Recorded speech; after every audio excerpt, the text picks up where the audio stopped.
Para estudiar la siguiente distribución, recurramos al ejemplo que utilizamos para analizar la función de distribución de Poisson. Teníamos un alambre fino de cobre en el cual ocurren imperfecciones de forma aleatoria. Allí estudiábamos o analizábamos el número de imperfecciones por unidad de longitud. Ahora nos centraremos en estudiar la longitud del intervalo entre dos imperfecciones. Esta variable aleatoria, que representa la distancia entre eventos sucesivos de un proceso de Poisson, sigue una distribución exponencial cuyo único parámetro es lambda, que es el número medio de eventos por unidad de intervalo. Para encontrar la función de densidad, analicémoslo de la siguiente forma.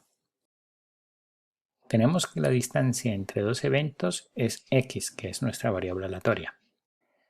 Pensemos en una nueva variable aleatoria discreta n, que es el número de imperfecciones en un intervalo x. Lambda es el promedio de imperfecciones por unidad de longitud. Por lo tanto, lambda por x es el promedio de imperfecciones por intervalo de longitud x. Como n es una variable aleatoria discreta, sigue una distribución de Poisson cuyo parámetro es lambda x, es decir, el número de imperfecciones por intervalo.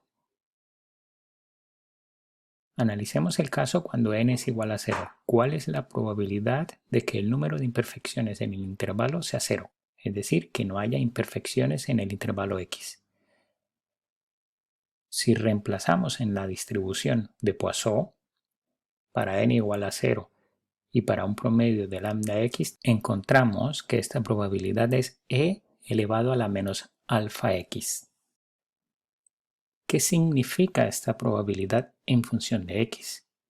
Esta probabilidad significa la misma probabilidad de que el intervalo entre dos imperfecciones sea mayor que x. O sea, la probabilidad de que no haya imperfecciones en un intervalo x, que es esta, que es la misma probabilidad de que el intervalo entre dos imperfecciones es mayor a x. Ahora analicemos la función de distribución, es decir, la f mayúscula de esta variable x. Sabemos por definición que esta f mayúscula es la probabilidad de que x sea menor o igual a x minúscula, lo cual es lo mismo que 1 menos la probabilidad de que x sea más grande que x minúscula. Como esta probabilidad la acabamos de calcular, lo podemos reemplazar y tenemos de que f mayúscula de x, que insisto, es la longitud del intervalo entre dos imperfecciones, es igual a 1 menos e elevado a la menos lambda por x. Teniendo esta f mayúscula de x, podemos calcular la f minúscula de x, la función de densidad. ¿Cómo? Si la f mayúscula es la integral de la f minúscula, es decir, si la función de distribución es la integral de la función de densidad, entonces la función de densidad es igual a la derivada de la función de distribución. Si derivamos la expresión anterior, encontramos que esta función de densidad es igual a lambda por e a la menos lambda por x, para valores de x mayores o iguales a 0. Ya tenemos entonces definida la función de densidad y la función de distribución de una variable con distribución exponencial. Veamos ahora la representación gráfica de tres funciones de densidad exponencial con diferentes valores de lambda. Un caso para lambda igual a 0.1, para 0.5 la verde y por último la roja para un valor de lambda de 0.2. Si calculamos el valor esperado de esta distribución utilizando la definición, encontramos de que este valor esperado es igual a 1 sobre lambda. De igual forma, si calculamos la varianza utilizando su definición de x menos el valor esperado todo al cuadrado por f de x, encontramos de que esta varianza es 1 dividido por lambda al cuadrado. Ahora veamos una particularidad de esta distribución. Sabemos de que la probabilidad de que x sea menor o igual a b es igual a la f mayúscula de b, la función de distribución evaluada en b. También podemos calcular la probabilidad de que x sea más grande o igual a a, y eso es igual a 1 menos f en a. Y por último, sabemos de que la probabilidad de que x esté entre dos valores a y b es igual a f mayúscula de b menos f mayúscula de a. Ahora calculemos la probabilidad de que la variable aleatoria x sea mayor o igual a 8, dado que x es mayor o igual a 3. Esto es como si en el ejemplo preguntásemos cuál es la probabilidad de que la longitud del intervalo entre dos imperfecciones sea 8, dado que ya se han revisado 3 unidades de longitud y no se ha encontrado ninguna imperfección. ¿Cómo calculamos esta probabilidad? Muy bien, en forma general, esto lo podemos representar como que tenemos la probabilidad de que x sea mayor o igual a b más a, dado que esta x ya es mayor o igual a a. En nuestro caso sería a3 y b sería 5. De igual forma, nos interesa conocer cuál es la probabilidad de que x sea menor o igual a 8, dado que x es menor o igual a 3.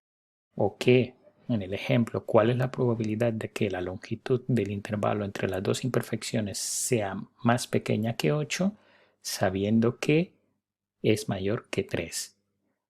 O, en el caso general, cuál es la probabilidad de que x sea menor o igual a b más a, dado que x es mayor o igual a a.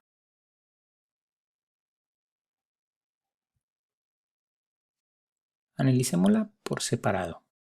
Analicemos este primer caso.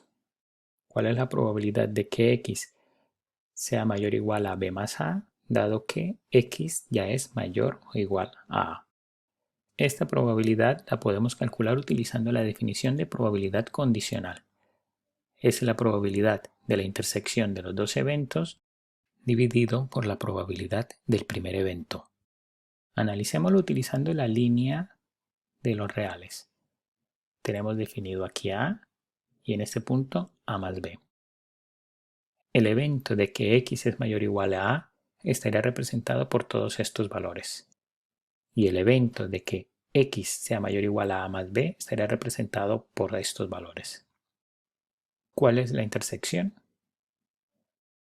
Es igual a todos los valores de x mayores que a más b. Por lo tanto, la probabilidad que tenemos aquí definida en el numerador es igual a la probabilidad de que x sea mayor o igual que a más b o que b más a. Como conocemos ya la función de densidad y la función de distribución, estas dos probabilidades las podemos calcular. En el numerador tendríamos que es igual a 1 menos la función de distribución evaluada en a más b, y en el denominador tendríamos que sería 1 menos f de a. Reemplazando estos valores, a en un caso y a más b en el otro caso, en la función de distribución, tendríamos esto, y simplificando la expresión, nuestro resultado sería esto de aquí. Si nos fijamos muy bien en esta expresión, e elevado a la menos alfa por b es lo mismo que 1 menos la función de distribución evaluada en b. Por lo tanto, es igual a la probabilidad de que x sea mayor o igual a b. Ahora veamos el segundo caso. La probabilidad de esta condición está dada por la probabilidad de esta intersección sobre la probabilidad de este evento de aquí. ¿Cuál es la intersección de estos dos eventos? Analicémoslo de la misma forma. Tenemos la línea de los reales, tenemos definido a y a más b, definimos al evento x mayor o igual a a por esta zona que tenemos aquí, y el evento de x menor o igual a b más a por esta zona que tenemos aquí. Por lo tanto, su intersección es igual a los valores de x entre a y a más b. Por lo tanto, esta probabilidad está dada por esta expresión. Reemplazando los valores de a y a más b y simplificando esta expresión, podemos finalmente encontrar que esta probabilidad de que x sea menor o igual a más b, dado que x es mayor que a, es igual a la probabilidad de que x es menor o igual a B. Este resultado curioso que hemos encontrado se conoce como la falta de memoria o amnesia de la distribución exponencial y ratifica que la ocurrencia de un evento no se ve afectado por el tiempo o el espacio transcurrido desde la ocurrencia del evento anterior. Un ejemplo típico es el de tiempo de espera en una fila. Supongamos que el tiempo de espera en esa fila sigue una distribución exponencial. Si tú llegas a esa fila a las 10:30, la probabilidad de tener que esperar, por ejemplo, 10 minutos es independiente a que si la persona que llegó antes lo hizo a las 10:28 o a las 10:15.